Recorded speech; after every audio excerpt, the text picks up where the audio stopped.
আসসালামু আলাইকুম রহমতুল্লাহ। আপনি যদি মুসলমান হয়ে থাকেন এই ভিডিওটি আপনার জন্য।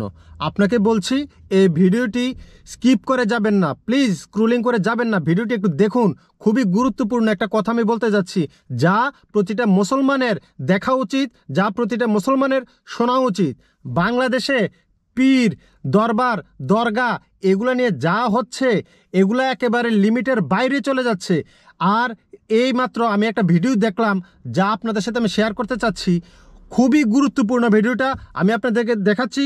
কথা বাড়াবো না, সময় নষ্ট করব না আপনাদের। যারা যারা ভিডিওটা দেখছেন, আপনার এইখানে যে ওয়াক্তের নামাজের সময় সেই ওয়াক্তের নামাজটা পড়বেন দয়া করে।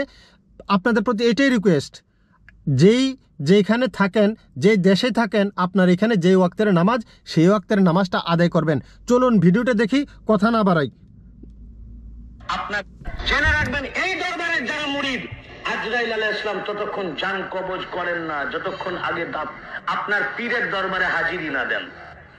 ইন্তেকালের পূর্বে আগে 4 নম্বর দরবার পাক দেবতলায় আজরাইল আলাইহিস সালাম হাজিরি হন, দফতর নিয়ে হাজির হন। ইয়া হুজুর পাক, বড় হুজুর পাক, আপনার অমুক মুরিদ অমুক দেশের অমুক গ্রামের এই নাম, তার এখন ইন্তেকালের সময় হয়ে গেছে, উনি আপনার মুরিদ আছেন, আপনি ইজাজত দেন।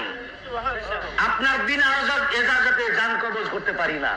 বড় হুজুর পাক এজাজত দেন, তখন আজরাইল আলাইহিস সালাম এসে জান কবজ করেন।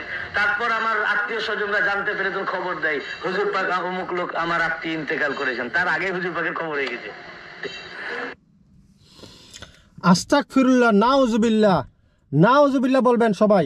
আপনি দেখেন কতটুকু লিমিটের বাইরে ওরা চলে গেছে। আল্লাহ আজরাইল আলাইহিস সালামকে পাঠাইছে জান কবজ করার জন্য, কিংবা রুহ কবজ করার জন্য। আজরাইল নাকি আগে তাদের দরগাতে যায়, যে নাকি ওই পীরের কাছে অনুমতি চায়। আহে ইয়া বড় হুজুর, আপনি একটু অনুমতি দেন। আপনি অনুমতি দিলে, আল্লাহ তো পাঠাইছে, আপনার অনুমতিটা বাকি আছে। আপনি একটু অনুমতি দিলে ওনার জানটা আমি কবজ করব। তারপরে উনি যদি অনুমতি দেয়, এই পীর যদি অনুমতি দেয়, তাইলে নাকি আজরাইল আলাইহিস সালাম জান কবজ করেন। আপনি দেখেন লিমিটের বাইরে ওরা কতটুকু চলে গেছে। এই ধরনের কথা যারা বলে তাদেরকে জুতা দিয়ে পিটাইতে পিটাইতে ভাই মেরে ফেলা উচিত। আপনি দেখেন যারা এগুলো দেখবে, যারা এগুলো শুনবে, তাদের ঈমান থাকবে না। কেউ যদি বিশ্বাস করে, সে আর মুসলমান থাকবে না, মুসলমান থেকে খারিজ হয়ে যাবে কেউ যদি এই ধরনের কথা শুনে। এই ভিডিওটা আপনাদের কাছে আমি রিকোয়েস্ট করছি, আপনারা একটু শেয়ার করেন। কোন এই পীর, তাকে আইনি ব্যবস্থা নেওয়া উচিত।